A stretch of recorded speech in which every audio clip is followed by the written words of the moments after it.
Welcome to our channel. Today we how to transfer workspaces in Airtable between bases, beginner guide step by step clearly. To transfer workspaces in Airtable between bases, begin by logging into your Airtable account. Navigate to the base that contains the workspace you wish to transfer. Once inside the base, locate the workspace menu on the left-hand sidebar. Click on the workspace drop-down to view available options. Select Settings from the drop-down menu. In the Settings menu, look for the Transfer option. Click on Transfer. You will see a prompt asking you to specify the destination. Select the workspace you want to transfer the base to. Confirm your selection by clicking on Next. Review the summary of the transfer details presented to you. Make sure everything looks correct before proceeding. Click on the Transfer Base button to initiate the process. You may need to enter your password for security confirmation. Once confirmed, Airtable will start transferring the base to the selected workspace. This process may take a few moments, depending on the size of your base.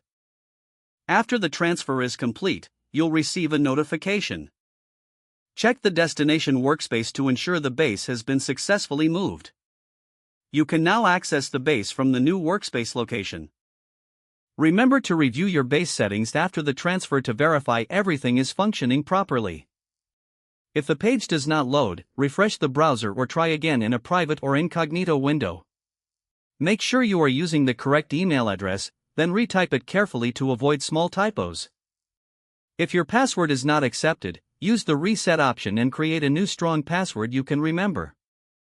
Check your spam folder for verification or security emails, then complete any requested confirmation steps. Enable two-factor authentication if available to improve account security and reduce unauthorized access risk. After signing in, review your profile details so your contact information and settings are accurate and current. If you see an error message, note it down and try again after restarting your device and internet connection. Log out when you finish, especially on shared devices, to keep your account and payment information secure. If the page does not load, refresh the browser or try again in a private or incognito window. Make sure you are using the correct email address, then retype it carefully to avoid small typos. Don't forget to like this video and subscribe to our channel for more step-by-step tech guides.